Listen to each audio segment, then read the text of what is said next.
in early signs of dyslexia, we would see maybe things like difficulty with nursery rhymes, confusion about remembering people's names, even directionality up and down, under and over, those kind of concepts.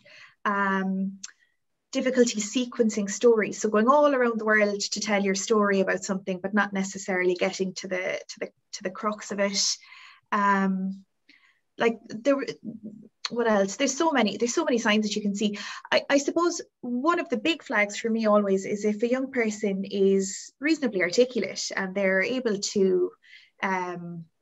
talk about ideas, or maybe take in information that somebody has told them in a story, but that then their written work, or when they're asked to reproduce it even orally, that it doesn't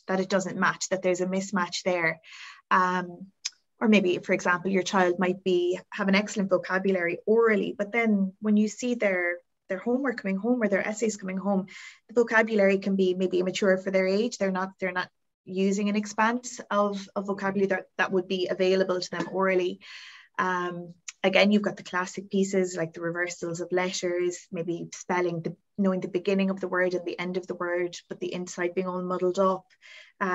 having difficulty blending words together, knowing your spellings for your test on Friday, and then in free writing, but not being able to apply those in real life. There's so many signs. But for me, I think actually one of the biggest challenges, and I think one of the biggest flags really can be that idea that oh my God, he hates school, or he loved it up until first class and now he doesn't like to go in at all, or he's always, when he's doing his homework, he's always saying, oh, I'm useless at this, or I can't do it, or it's too hard. And there starts to be a disengagement from school, and also then the young person's perception of themselves as a learner can become quite negative. And when I see that happening, because I suppose in my therapeutic work, I see a lot of people presenting with maybe low self-esteem or anxiety or negative self-talk, I always ask myself, well, what's going on at school? Is there something? It's not necessarily that the young person is, that their literacy and their, writing skills are totally on the floor. It's not necessarily that, but it can actually just be that what they know in their minds, they just can't get it out. And sitting in a classroom every single day, or sitting down to do your homework every single day and having that sense of failure,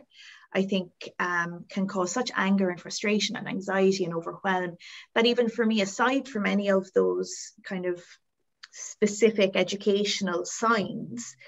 those types of feelings coming up around school always make me wonder, well, is there something more going on? And of course, like dyslexia wouldn't necessarily be the only thing that might cause those feelings, but it's about maybe, as the people, parents, guardians, teachers, special needs assistants, anybody that works with young people and spends time with young people, to really think, well, okay, what could be causing this resistance,